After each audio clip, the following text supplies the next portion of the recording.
الله عليه وسلم وآله الكرام أصحاب العظام شيء لله لهم الفاتحة. أعوذ بالله من الشيطان الرجيم. بسم الله الرحمن الرحيم. الحمد لله رب العالمين الرحمن الرحيم مالك يوم الدين إياك نعبد وإياك نستعين اهدنا الصراط المستقيم صراط الذين أنعمت عليهم غير المغضوب عليهم ولا الضالين آمين. أعوذ بالله من الشيطان الرجيم. بسم الله الرحمن الرحيم. الحمد لله رب العالمين والصلاة والسلام على أشرف الأنبياء والمرسلين وعلى آله وأصحابه أجمعين. اللهم يا عليم علمنا من علمك ما ترضى به عنا ولا تؤاخذنا بما تعلمه منا. يا عليم خلقنا بخلق العلم وحققنا بحقائق العلم. رب اشرح لنا صدورنا ويسر لنا أمورنا واحلل عقدة من ألسنتنا يفقه أقوالنا والحمد لله رب العالمين. الله. أعوذ بالله من الشيطان الرجيم. بسم الله الرحمن الرحيم. السلام عليكم ورحمة الله تعالى وبركاته. الحمد لله والصلاة والسلام على رسول الله وعلى آله وصحبه ومن والاه. أشهد أن لا إله إلا الله وأشهد أن محمدا عبده ورسوله. قال رب اشرح لي صدري ويسر لي أمري واحلل عقدة من لساني يفقه قولي. أما بعد. Yang berusaha mengurusi surau Ihsaniyah beserta dengan ahli jawatan kuasanya, Ashabul Fadilah, tuan-tuan guru, tuan-tuan imam, tuan-tuan haji, puan-puan hajah, tuan-tuan, puan-puan, hadirin, hadirat yang dirahmati Allah Subhanahu wa taala sekalian. Alhamdulillah tuan-tuan dan puan-puan, seperti biasa bagilah sama-sama kita panjatkan kesyukuran kehadiran Allah Subhanahu wa taala kerana kita masih lagi berada di sini di atas muka bumi ini dengan limpahan rezeki yang melimpah ruah daripada Allah Subhanahu wa taala.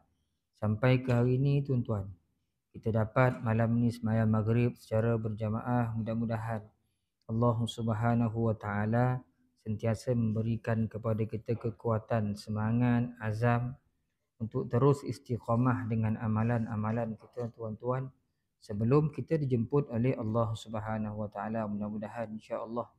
Allahumma amin. Jadi malam ni tuan-tuan kita sambung kembali kuliah tafsir kita dan kita bermula pada ayat yang ke-16 daripada suratul Insyiqaq. Yang ada buku ni boleh tengok muka surat yang ke-68. Buku surat 68 surah Al-Insyiqaq ayat 16, di mana Allah Subhanahu wa taala berfirman, A'udzu billahi minasy syaithanir rajim.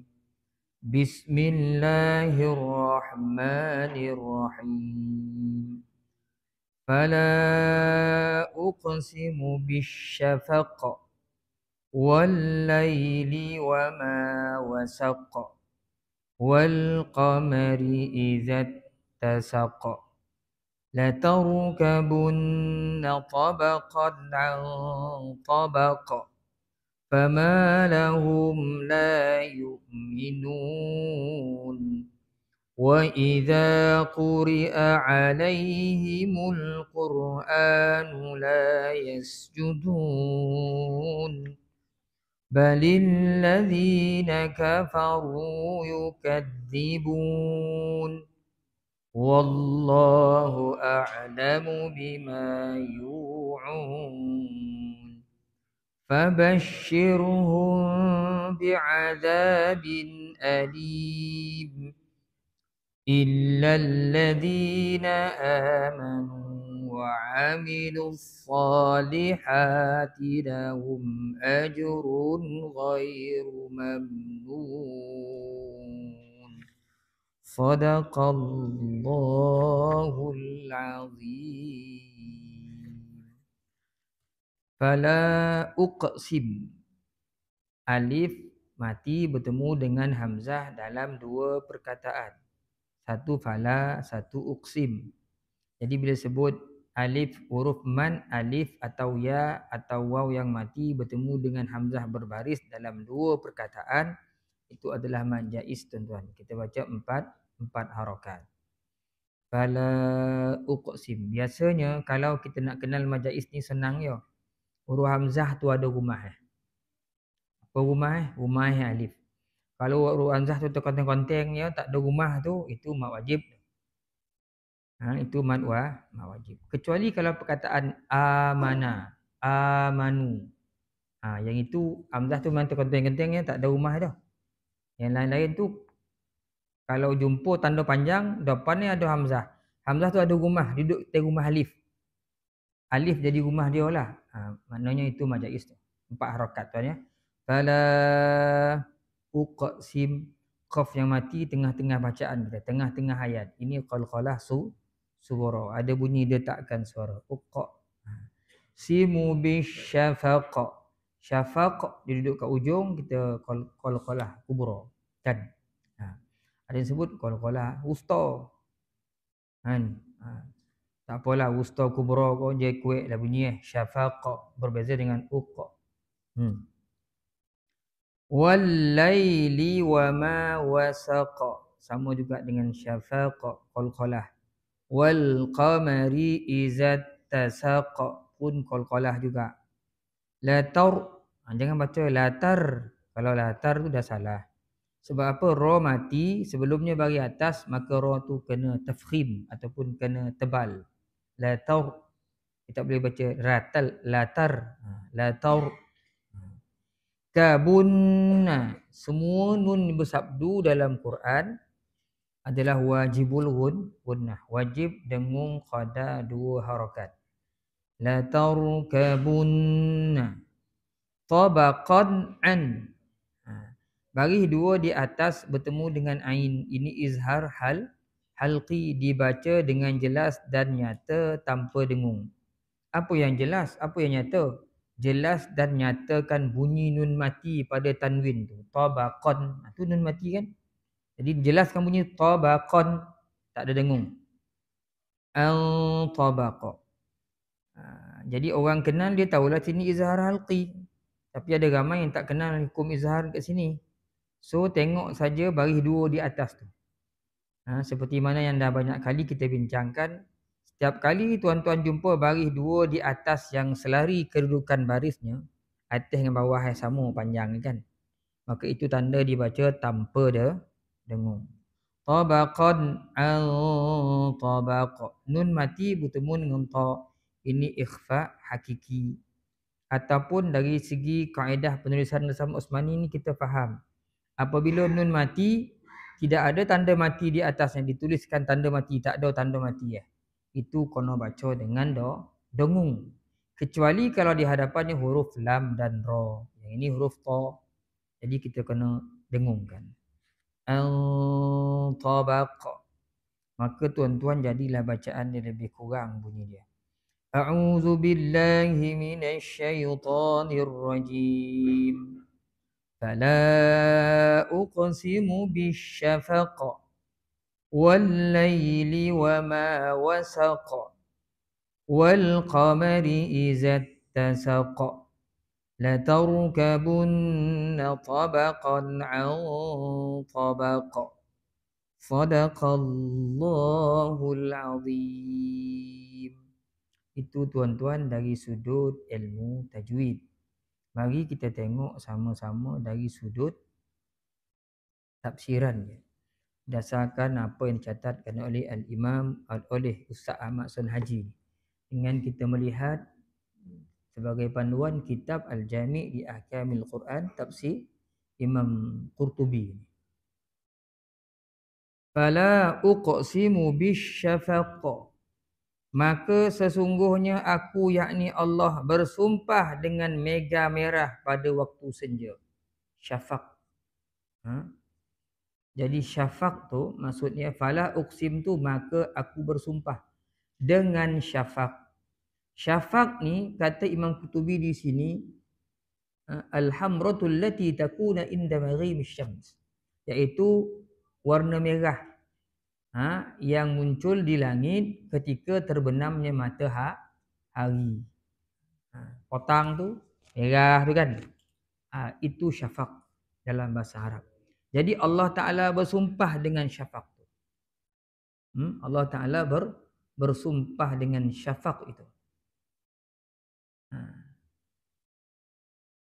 Dan kebanyakan ulama-ulama tafsir menyebutkan di sini semuanya mengatakan syafaq itu adalah mega merah yang wujud pada waktu maghrib, sebelum maghrib nak masuk isyak tu, merah tu itu dipanggil syafaq. Itu dipanggil syafaq.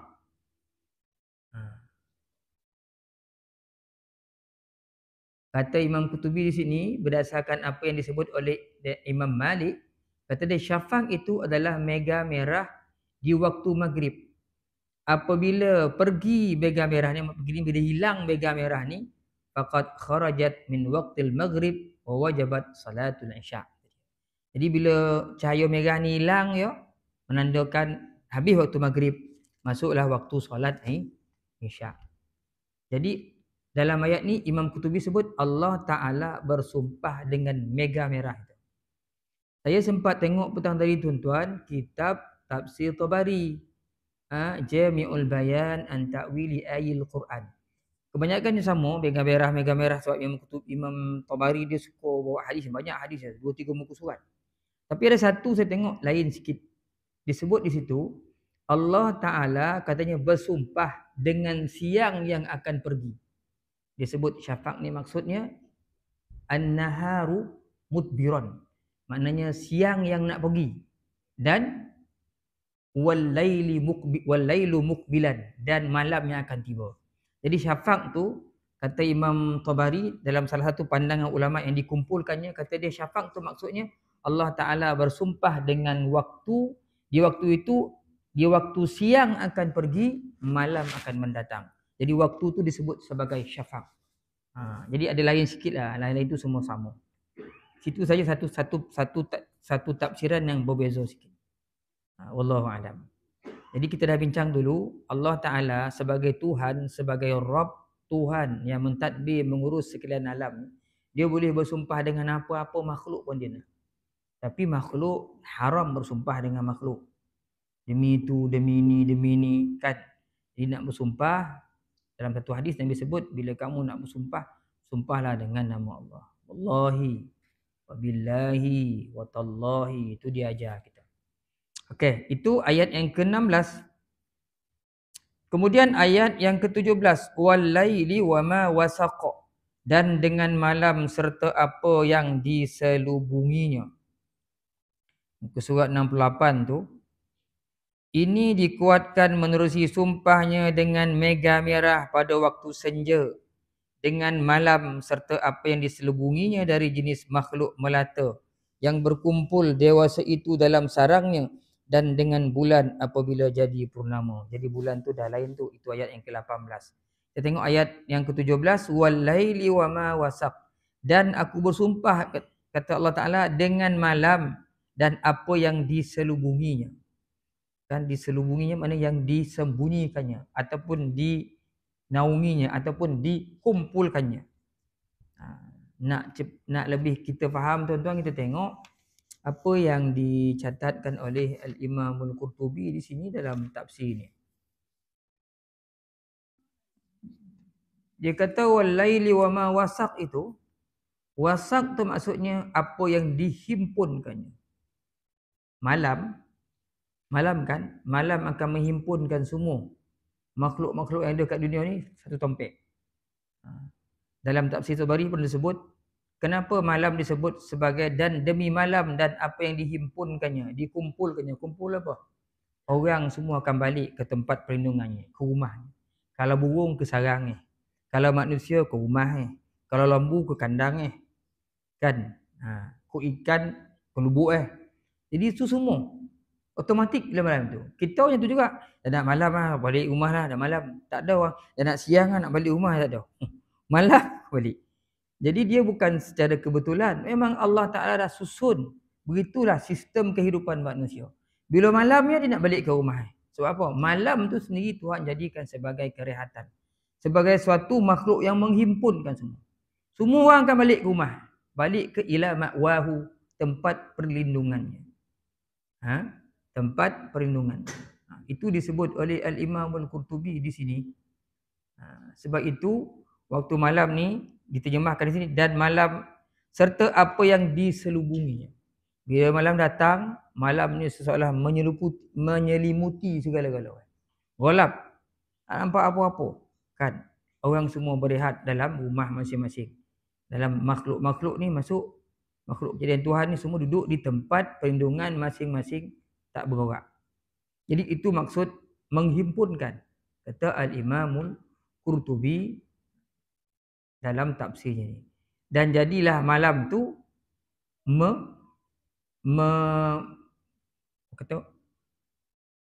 mendiamkan semua aktiviti. Mematikan semua aktiviti. Makhluk-makhluk ni semua jadi rehat, bertonang waktu malam, duduk rumah masing-masing kan. Kerana apa? Kerana malam. Kerana malam. Sebab itulah kalau tak ada malam ni, dunia ni akan kelam kabut. Allah Ta'ala jadikan malam ada waktu. Dunia ni aman, damai. Dan waktu malam lah waktu di mana Allah Ta'ala merehatkan tubuh badan manusia. Yang bila siangnya kita semua nak bekerja. Bila malamnya, orang balik. Ada orang kerja malam. Tapi jarang. Ghalibnya, biasanya hari malam adalah sebagai rahmat untuk berehat. Sebab tu dalam Quran ada sebut wa mir rahmatihi ja'ala lakumul laila wan nahara litaskunu fihi. Allah Ta'ala sebut dan dengan rahmatnya Allah Ta'ala menjadikan untuk kamu malam dan siang supaya kamu litaskunu. Malam ni kamu nak berehat, nak tenang-tenangan diri. Tapi siang walitabtaru min fadlihi, nak cari kehidupan. Jadi rahmat malam tu.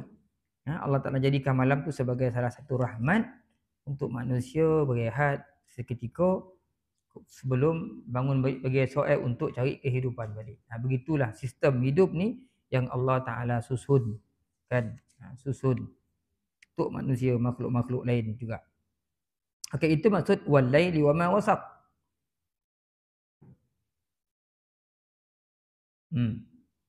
Kemudian wal qamari izat tasaqa, dan dengan bulan apabila jadi purnama. Allah Ta'ala bersumpah pula dengan bulan bila bulan tu torang betul-betul penuh. Bila dah sempurna bulatnya dan dia bersinar, maka Allah Ta'ala bersumpah dengan makhluk yang nama bulan ni. Apabila dia penuh. Allah Ta'ala bersumpah dengan mega merah. Allah Ta'ala bersumpah dengan malam. Allah Ta'ala bersumpah dengan bulan. Sebenarnya apa yang nak diberitahu ni? Bila ada sumpah, habis sumpah tu, itulah perkara besar yang Tuhan nak beritahu. Selepas habis sumpah. Bisyafaq, wal lail wal qamar. Allah Ta'ala bersumpah. Wasyafaq wal lail wal qamar. Akhir sekali, ini yang paling penting yang Tuhan nak beritahu sebenarnya pada kita. La tarkabunna tabaqan an tabaq. Sesungguhnya kamu akan melalui pengalaman hidup setingkat demi setingkat. Kata Ustaz Ahmad Sun Haji kat sini. Sesungguhnya manusia akan menemui dan melalui pengalaman yang banyak di dalam hidupnya.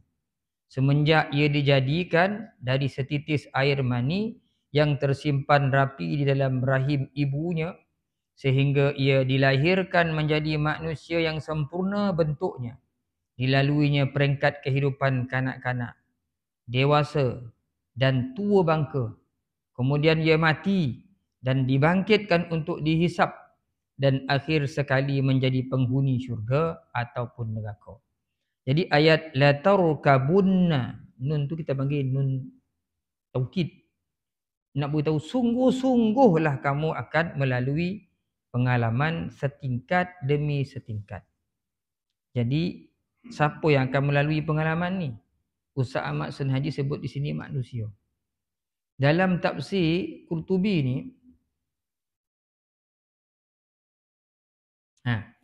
ada pandangan daripada banyak ni. Ibnu Mas'ud, Abu Umar, Ibnu Mas'ud, Ibnu Abbas, Abu Aliyah, Masruq, Abu Wa'il, Mujahid, Nakhai, Sya'bi, Ibnu Katsir, Hamzah, Kisai. Kata dia, kalau dibaca dengan la tarkabanna, ba tu bagi atas ni, ba bagi depan. Kata dia, itu ditujukan kepada Nabi Muhammad sallallahu alaihi wasallam. Kalau baca la tarkabunna, itu ditujukan kepada manusia. Jadi ada qiraat imam-imam baca dengan la tarkabanna.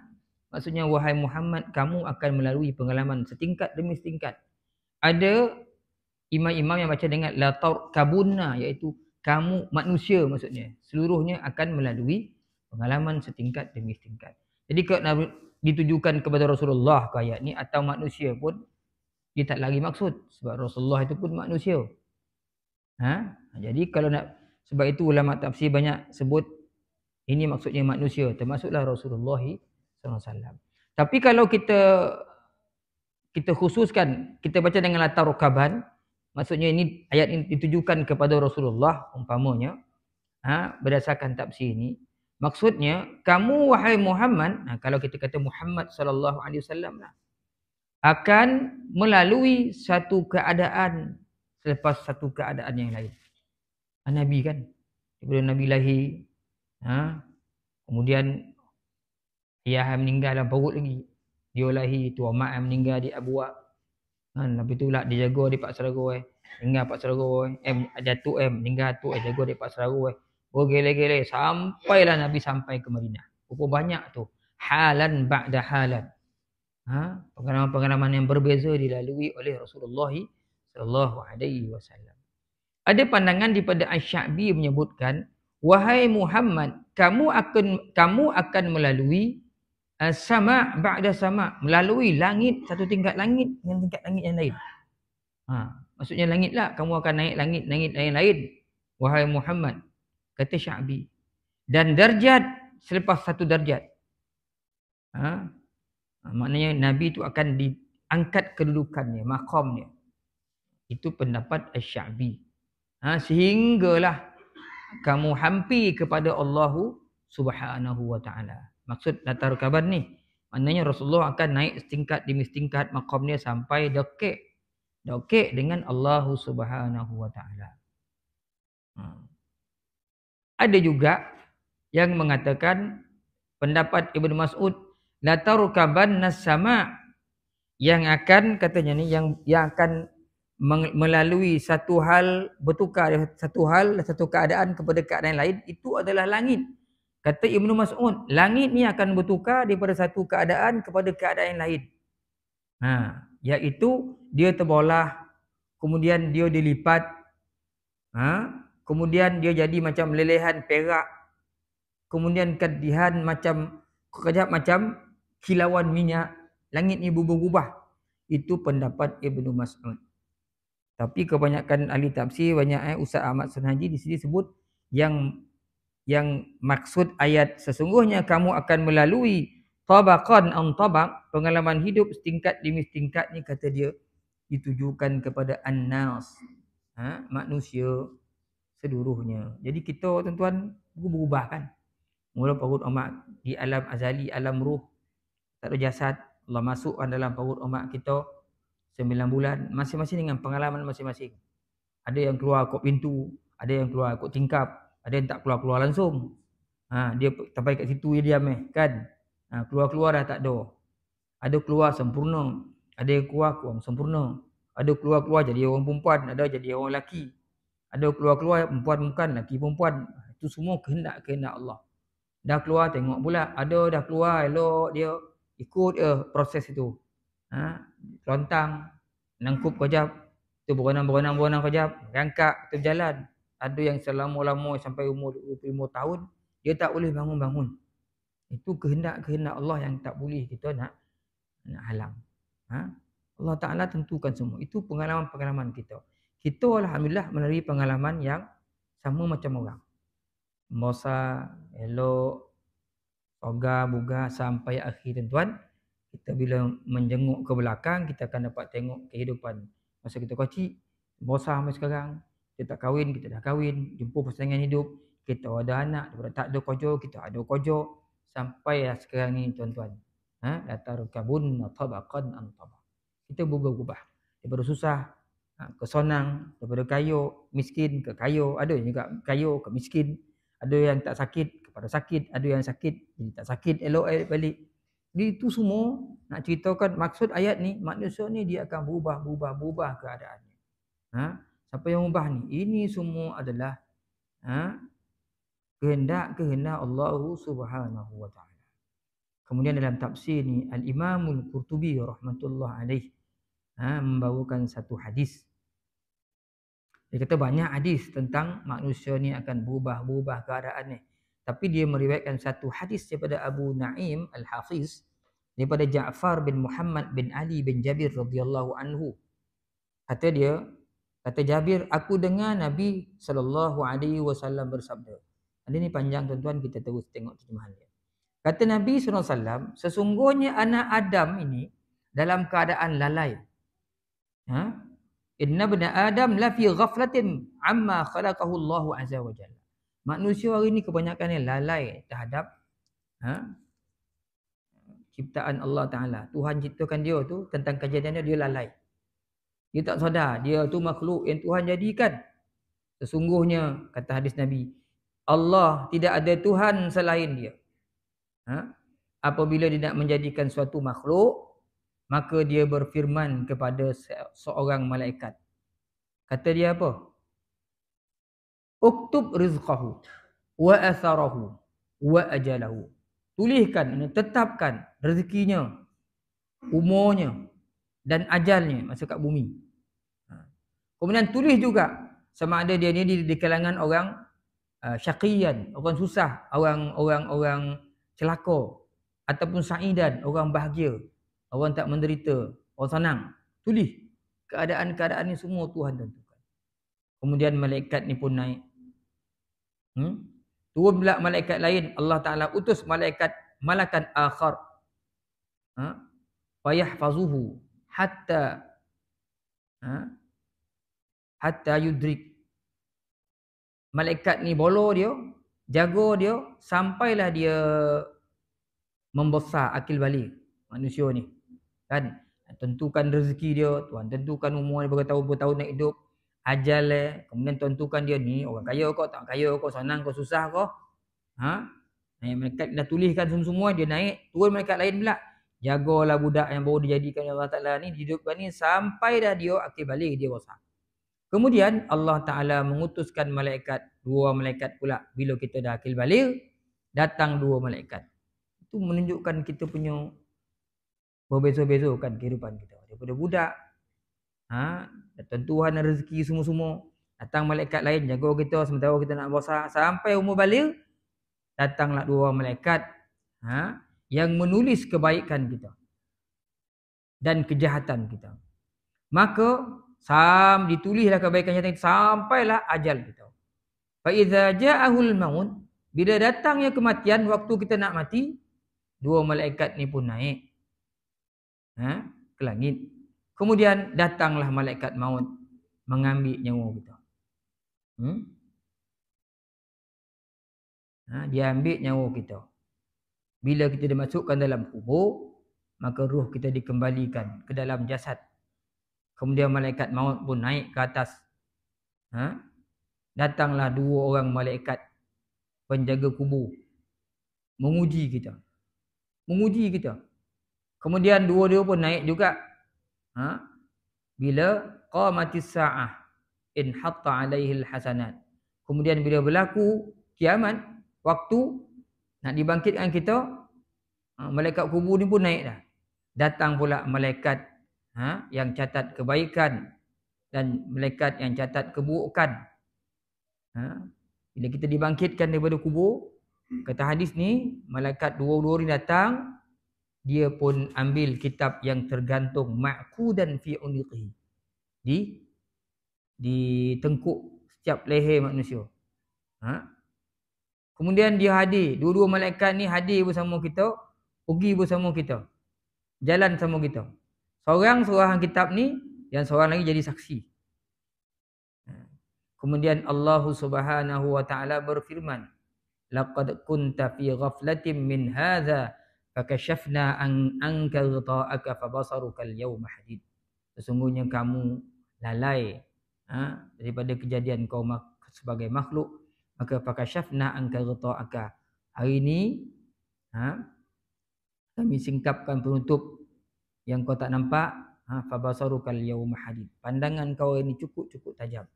Pada hari akhirat, manusia akan membaca kitab masing-masing, kan? Dia akan melihat isi kitab, tak ada yang ditinggalkan. Sehingga ada suara yang menyebutkan, Allah Ta'ala titipkan dalam Quran, ma li hadzal kitab la yughadiru saghiratan wala kabiratan illa ahsaha. Ni kitab apa ni?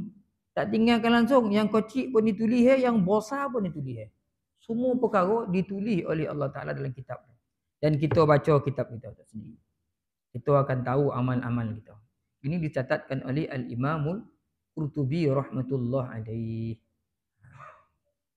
Kemudian qala Rasulullah SAW, Nabi disebut, la tarkabunna tabaqan an tabaq. Maksud dia, kata dia, halan ba'da hal, iaitu dari satu keadaan kepada keadaan lain. Manusia ni berubah. Besok di akhirat pun, daripada muka bumi kita berubah. Sampai masuk dalam kubur, berubah keadaan lagi. Sampai bangun balik, kita akan berubah keadaan kita. Di mahsyar, kemudian dibawa, ditimbang, kemudian menjadi titian siratul mustaqim. Lepas titian tu, minum tak minum terlalu kausar, sampailah kita masuk syurga atau masuk neraka. Sehingga Nabi sebut dalam hadisnya, inna qaddamakum amran aziman fasta'inu billahil azim. Kata Nabi, sesungguhnya wahai manusia, di hadapan kamu ni ada urusan perkara yang besar yang kamu akan lalui. Sebab itu fasta'inu billahil azim. Mohonlah pertolongan kepada Allah Subhanahu wa taala. Kita tak mati, tak tahu. Kan kita tak nampak apa yang akan berlaku. Padahal dalam riwayat-riwayat ada sebut, di mahsyar kita azab dah. Belum masuk neraka ni. Sampai ada manusia yang sebut dalam mahsyar tu, di mahsyar tu kata, ya Allah, ya Tuhan, kau masukkan aku dalam neraka senang. Sebab dia rasa neraka tu lebih ringan azab daripada mahsyar. Padahal neraka tu lebih teruk lagi. Nak bayangkan apa tu? Di mahsyar pun susah. Sampai ada sebut, ya Allah, ya Tuhan, kau masukkan aku tu dalam neraka lah, ya Allah, susah benar ni. Dia ingat neraka kurang sikit kan? Neraka tu lebih teruk lagi daripada mahsyar. Sebab tu Nabi sebut, qaddamakum amran azim. Amran azima, depan kamu dia urusan lebih besar, perkara besar akan berlaku wahai manusia. Fasta'inu billah. Mohon pertolongan pada Allah Subhanahu wa taala. Orang yang sedar besok dia dibangkitkan, dia mengaji, dia tahu huru-hara di mahsyar tu. Beribu-ribu tahun kita berdiri, tak boleh gorak pintu berdiri. Dia akan banyak-banyak mohon ampun dan pertolongan daripada Allah Subhanahu wa taala. Nabi sebut, manusia tu nanti akan berubah-ubah daripada satu hal kepada hal yang lain, daripada syiddah ba'da syiddah, daripada satu kesusahan selepas satu kesusahan yang lain. Susah pertama susah. Jadi manusia akan berubah-ubah.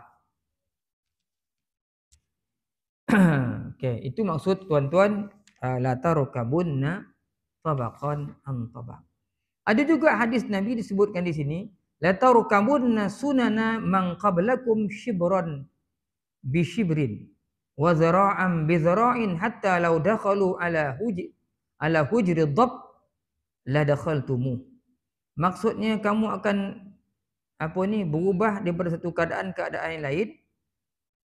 Ada satu hadis menyebutkan di sini, latar kabun dengan maksud kamu manusia besok akan terikut-ikut juga dengan sunnah ataupun cara hidup orang sebelum kamu. sejengkal demi sejengkal, sehasta demi sehasta. Hinggalah kalau mereka masuk lubang bewak pun kamu akan masuk, kata Nabi. Sahabat tanya, "Ya Rasulullah, siapa yang kau masukkan ni, yang kita akan ikut dia ni? Adakah al-Yahud wan Nasara? Adakah kita akan ikut perangai orang Yahudi dan Nasara?" Qala faman. Nabi sebut, siapa lagi? Siapa lagi, kata Rasulullah sallallahu alaihi wasallam. Tu hari ni perangai orang macam tu lah. Ramai yang jadi perangai Yahudi, perangai Nasrani tu memang ramai akhir zaman ni. Kan? Ramai akhir zaman ni perangai macam tu. Kan? Itu maksud latarkabunna tabaqan an tabaq. Fama lahum la yu'minun. Mengapa mereka tidak mahu beriman? Yakni pertanyaan ini dihadapkan kepada mereka yang syirik, tidak mahu beriman kepada Allah, tidak percaya adanya hari kebangkitan selepas mati, padahal dalil kebenarannya telah ditegakkan. Inilah pertanyaan yang mengandung cercaan. Apa pula yang sudah berlaku kepada mereka sehingga kan tidak mahu mengakui kesucian Al-Quran itu apabila dibacakan? Mereka tidak mahu sujud. Itu ayat yang ke-21. Allah Ta'ala tanya, mengapa mereka tidak mahu beriman hari ini? Kenapa ramai lagi yang tak beriman ni pada Allah Subhanahu Wa Ta'ala? Fama lahum la yu'minun. Dulu sampai sekarang. Yakni, apakah yang menegah mereka daripada iman? Selepas Allah Ta'ala menjelaskan kepada mereka tanda-tanda kebesarannya. Selepas Allah Ta'ala jelaskan tanda-tanda kebesarannya. Wa idza quri'a 'alaihimul Qur'an la yasjudun. Dan apabila Al-Quran dibacakan kepada mereka, mereka tidak mahu sujud. Imam Qurtubi sebut tak sujud ni maksudnya la yusallun. La yusallun. Mereka tak mahu sembahyang. Kan? Mereka tak taat kepada Al-Quran. Tak ikut kebenaran Al-Quran. Alangkah ajaibnya perketi mereka. Sebagai ahli bahasa yang bijaksana, sudah pasti memahami bahasa dan sastra Quran itu, bahawa kerasulan Muhammad sallallahu alaihi wasallam adalah benar dan wajiblah mereka mentaatinya. Sebaliknya orang-orang kafir tetap mendustakan. Jadi zaman Nabi dulu, orang-orang Quraisy dia mahir bahasa Arab. Dia sastrawan ramai zaman tu. Takkan tak faham bahasa Arab. Bukan tak faham, faham. Tapi masih lagi tidak beriman dengan Rasulullah sallallahu alaihi wasallam dan agama yang dibawa oleh Nabi Muhammad sallallahu alaihi wasallam. Mereka engkar. Akhirnya membosa-bosalah. Grup-grup orang yang kufur kepada Allah Ta'ala ni sampailah ke hari ni. Kan? Dengan macam-macam bangsa yang ada yang beriman, ada yang tidak beriman kepada Allah Subhanahu Wa Taala. Bila dibacakan Quran, mereka tak mau sujud, tak mau taat. Tak heranlah kalau yang tak nak taat kepada Quran ni adalah orang-orang yang bukan Islam. Yang lebih menghairankan, yang tidak taat kepada Quran ni adalah orang-orang Islam. Dia Islam, dia mengaku bertuhankan Allah, menabikan Muhammad sallallahu alaihi wasallam, tetapi dia sungguh-sungguhlah tak nak mentaati Quran, mengikut Quran kerana kepentingan tertentu. Yang itu bahaya orang tu. Orang macam tu cukup bahaya di akhirat nanti. Kan? Engkar dalam keadaan dia faham. Engkar dalam keadaan dia faham. Lain orang yang buat keengkaran, yang buat maksiat dalam keadaan dia jahil. Jauh kedudukan dua tu. Orang jahil buat salah, tak ada masalah. Dia jahil, dia tak tahu. Ini orang faham buat masalah. Buat keengkaran. Jadi ini pasti akan menjadi sesuatu yang menakutkan di akhirat nanti. Bertemu dengan azab Allah Subhanahu Wa Taala. Ini tuan-tuan, kita kena hati-hati yang tu. Kita baca Quran, tafsir semua kan, kita faham. Jadi kita sayogia hendaknya berubah. Balil ladzina kafaru yukadzibun. Bahkan orang-orang kafir itu mendustakannya. Orang yang kufur dengan Al-Quran, dia mendustakan Quran. Dia tak percaya dengan Quran, dia tak percaya dengan Muhammad sallallahu alaihi wasallam. Quran dan Rasulullah sallallahu alaihi wasallam. Dia tak percaya. Sudah menjadi tabiat kepada orang-orang kafir itu bersikap degil dan keras kepala. Sebab itu mereka tidak mahu tunduk mengikuti pengajar Al-Quran semasa Quran itu dibacakan, dan Allah lebih mengetahui perasaan kufur dan suka mendustakan yang tersimpan dalam hati mereka, termasuklah perasaannya memusuhi Nabi Muhammad sallallahu alaihi wasallam dan orang-orang mukmin. Jadi orang-orang kafir itu mendustakannya. Mendustakan Nabi, tak percaya dengan Nabi dan tak percaya pada Quran yang dibawa oleh Rasulullah sallallahu alaihi wasallam. Kemudian Allah Taala sebut dalam ayat yang ke-23, wallahu a'lamu bima yu'un, padahal Allah mengetahui apa yang mereka sembunyikan dalam hati mereka. Apa pun yang ada dalam hati mereka, siapa mereka ni? Orang yang kufur dengan Rasulullah, ingkar dengan Rasulullah, ingkar dengan Quran. Ini semua dalam pengetahuan Allah. Apa saja yang mereka sembunyikan dalam hati, yang dah disembunyikan, yang akan disembunyikan, semuanya dalam pengetahuan Allah Subhanahu wa taala. Fabashshirhum bi'adzabin alim, maka gembirakanlah mereka dengan azab yang pedih.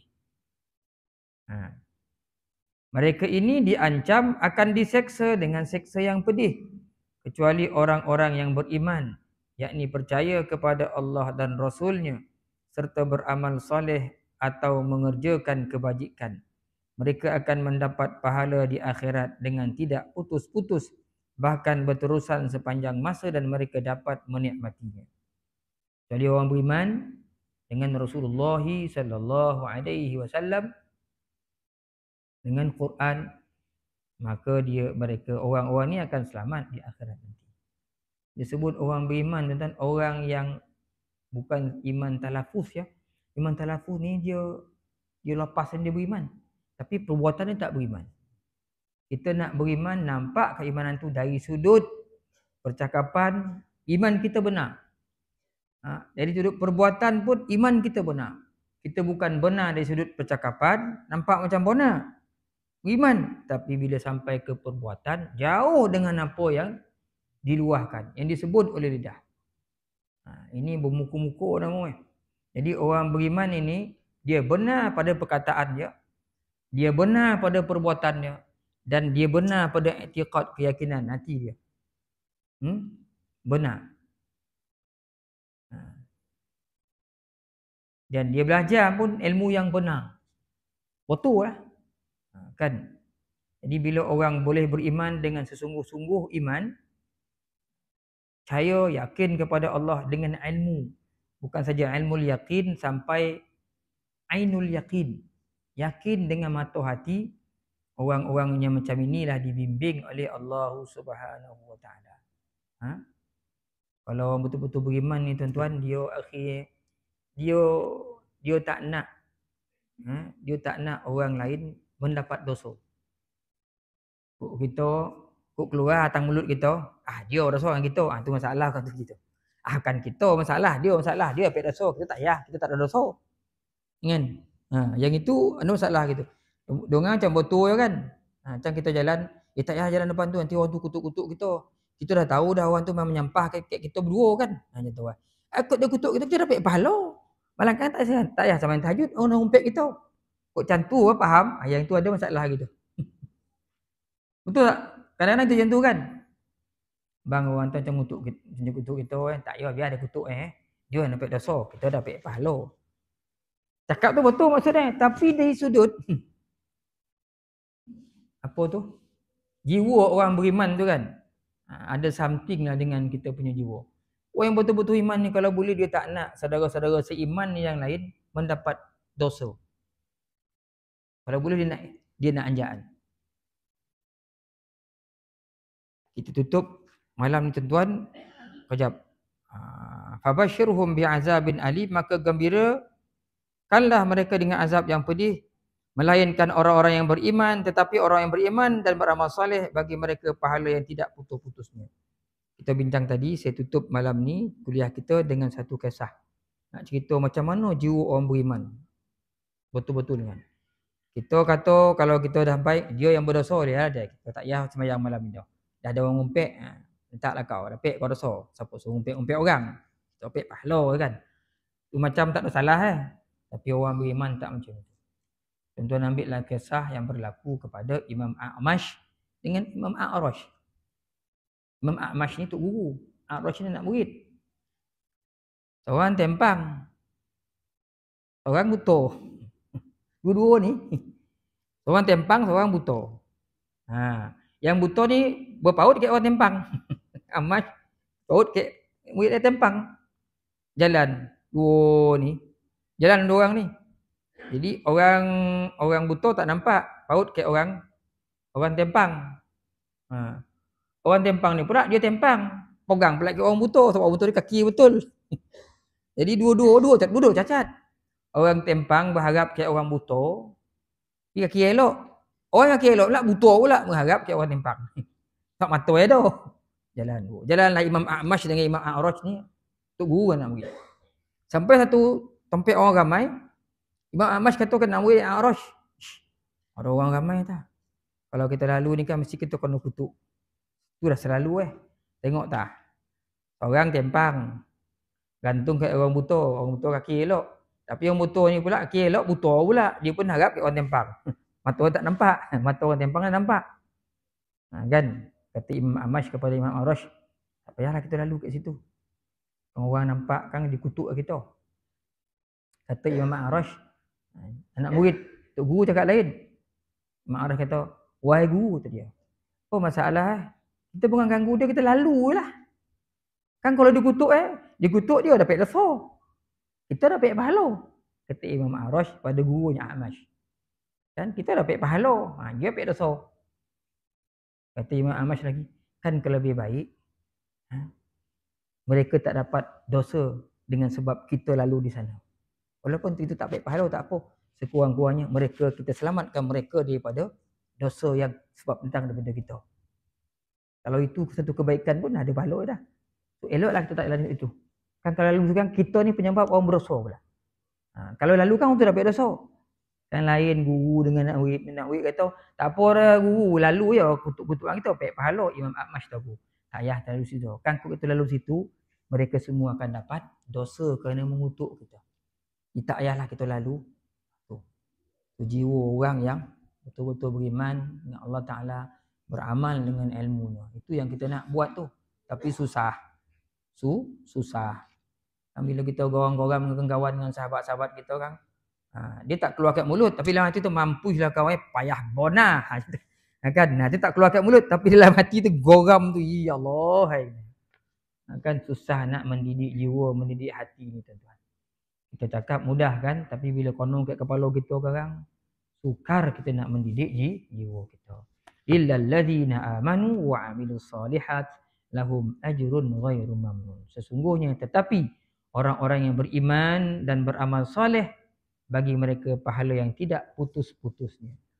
Beriman dan buat kebaikan. Jadi mudah-mudahan tuan-tuan kita buat kebaikan. Janganlah bila kita buat kebaikan, kita biarkan pula saudara-saudara kita buat kejahatan. Itu pun tak bagus. Sebab itu dalam Islam adanya amar ma'ruf nahi mungkar. Kalau boleh kita buat kebaikan dalam masa yang sama, kita cegah kemungkaran, orang-orang lain pun sama buat kebaikan macam kita juga. Tak ada kemungkaran berlaku atas muka bumi. Jangan lupa apa yang disebut oleh Al-Imamul Qurtubi dalam tafsir ini juga. Kata dia, api neraka Allah Ta'ala ni, dia makin marak, menyala dengan kemurkaan Allah. Dan dengan maksiat yang dilakukan oleh manusia. Api neraka ni dia menyala dengan kemurkaan Allah. Imam Qurtubi sebut dalam tafsir dia. Surah apa ya? 8 lagi. Dengan kemurkaan daripada Allah. Dan dengan maksiat yang manusia buat. Lebih banyak maksiat orang buat, dia naik, dia besar lagi. Api ni lagi hebat lagi marak. Kan? Jadi lagi banyak manusia buat dosa dan kesalahan atas muka bumi ni, lagi hebatlah api itu maraknya. Besok di akhirat dia akan menerima orang-orang yang berdosa ini. Setelah mana apinya makin kuat kerana kesalahan-kesalahan anak Adam yang kita sebut sebagai dosa dan maksiat. Wallahu a'lam. Tuan-tuan, sekadarnya untuk malam ini. Mohon ampun, mohon maaf kalau kasar bahasa. Aqulu qawli hadza, astaghfirullah li wa lakum. Assalamualaikum warahmatullahi taala wabarakatuh. Saya berhenti kat sini. Ada soalan tuan-tuan. Kau dapat jawab, saya jawab. Kau tak dapat jawab, saya hutang lu. Memang saya tak tahulah tu. Kau ada. Yo. Sekejap tuan, sebelum tu berapa bulan hari ni tuan ya?